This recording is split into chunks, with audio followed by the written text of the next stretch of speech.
प्रिय विद्यार्थियों, इससे पूर्व हमने कोशिका की संरचना, कोशिका के प्रकार, ऊतक और ऊतक के कुछ प्रकारों के बारे में अध्ययन किया। तंत्रिका ऊतक का अध्ययन हमने पिछले वीडियो में किया। इस वीडियो के द्वारा हम संयोजी ऊतक के बारे में जानकारी प्राप्त करेंगे। नाम से ही पता चल रहा है संयोजी ऊतक, यानी ये ऊतक शरीर में विभिन्न अंगों को, विभिन्न पेशियों को या अन्य जो भी कोशिकाएं हैं उनको जोड़ने का कार्य करते हैं। इन्हें संयोजी ऊतक कहा जाता है। आइए देखते हैं संयोजी ऊतक क्या होते हैं, कितने प्रकार के होते हैं। सबसे पहले डेफिनेशन। जंतु शरीर के वे ऊतक जो शरीर के विभिन्न ऊतक और अंगों को जोड़ने का कार्य करते हैं संयोजी ऊतक कहलाते हैं। इन ऊतक में अंतराकोशिकीय स्थान पाया जाता है जिसे अधात्री या मैट्रिक्स कहते हैं।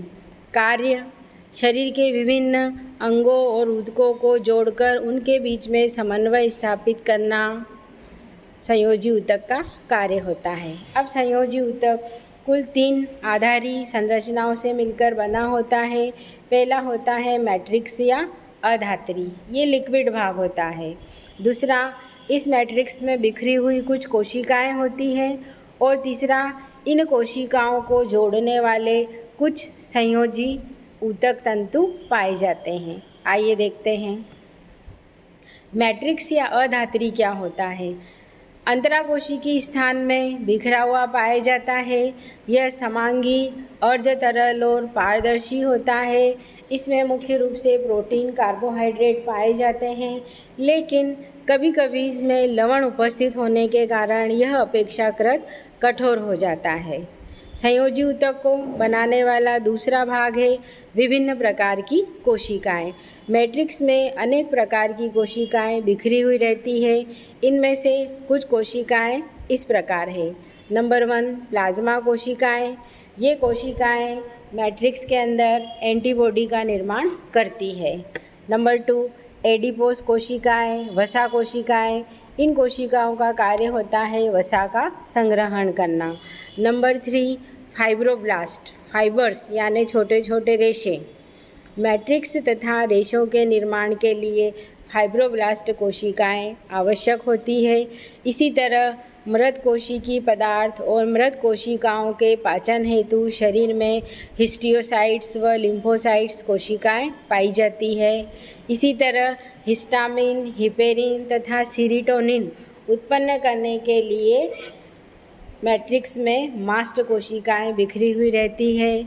और जंतुओं में विभिन्न प्रकार के रंग उत्पन्न करने के लिए जो कोशिकाएं पाई जाती हैं उन्हें क्रोमेटोफोर्स कोशिकाएं कहते हैं।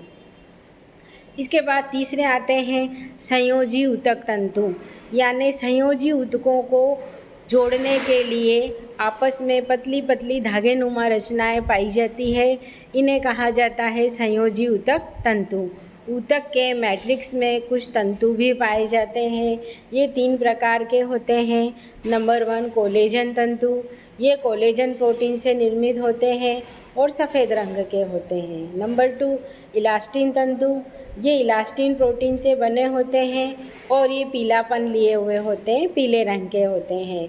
और नंबर 3, रेटिकुलर, यानी ये जाल का निर्माण करते हैं और ये रेटिकुलिन प्रोटीन से निर्मित होते हैं, शाखित होते हैं, कोमल होते हैं और सफ़ेद रंग के होते हैं। इस चित्र में आपको कुछ कोशिकाएं दिखाई दे रही है जो मैट्रिक्स में बिखरी हुई रहती है। नंबर ए दिख रही है आपको, फाइब्रोब्लास्ट कोशिका। नंबर बी होती है एडिपोज कोशिकाएं। नंबर 3 है प्लाज्मा सेल्स, प्लाज्मा कोशिका।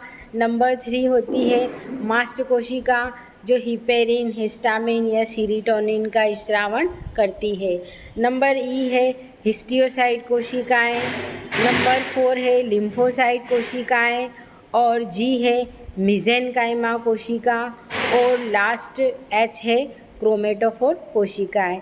ये कुल 6-7 तरह की कोशिकाएं मैट्रिक्स के अंदर बिखरी हुई पाई जाती है। इसके बाद देखिए संयोजी ऊतक के कितने प्रकार होते हैं? ये कुल 4 प्रकार के होते हैं। वास्तविक संयोजी ऊतक, रेशेदार संयोजी ऊतक, कंकाली संयोजी ऊतक और संवहनी संयोजी ऊतक। नाम से ही पता चल रहा है, वास्तविक संयोजी ऊतक यानी ये गोलाकार आकार की कोशिकाओं से मिलकर बने होते हैं और इसके भी 4 प्रकार होते हैं। अंतराली संयोजी ऊतक, वसीय संयोजी ऊतक, वर्णक युक्त संयोजी ऊतक और रेटिकुलर संयोजी ऊतक। इसके बाद सेकेंड प्रकार है रेशेदार, यानी जो रेशेनुमा रचना के रूप में होते हैं। ये संयोजी ऊतक 2 तरह के होते हैं, श्वेत रेशेदार संयोजी ऊतक और पीले रेशेदार संयोजी ऊतक।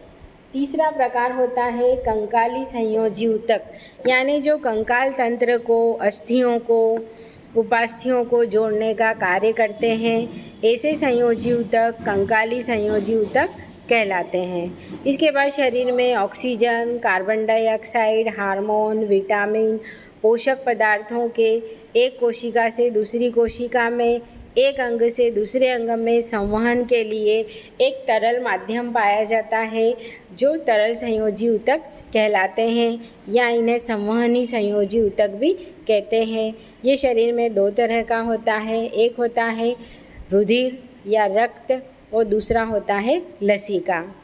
इस वीडियो में इतनी ही संक्षिप्त जानकारी। इसके बाद प्रत्येक संयोजी ऊतक के विस्तृत जानकारी हम अगले वीडियो के माध्यम से प्राप्त करेंगे।